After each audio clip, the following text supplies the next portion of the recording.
ഈ PCOS ഉള്ളവരോട് നമ്മൾ സാധാരണയായിട്ട് മാനസിക സമ്മർദ്ദം കുറക്കാനായിട്ട്, സ്ട്രെസ് കുറക്കാനായിട്ട് പറയാറുണ്ട്.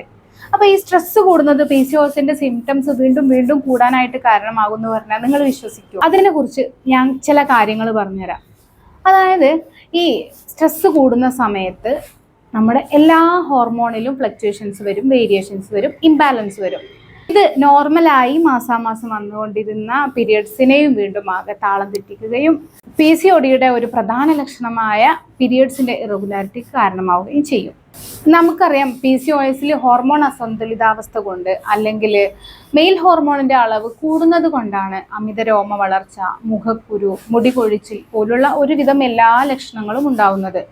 ഈ സ്ട്രെസ് കൂടുന്നത് വീണ്ടും വീണ്ടും ആൻഡ്രജന്റെ അല്ലെങ്കിൽ പുരുഷ ഹോർമോണിന്റെ ഉൽപാദനം കൂട്ടാനായിട്ട് കാരണമാകുന്നുണ്ട്.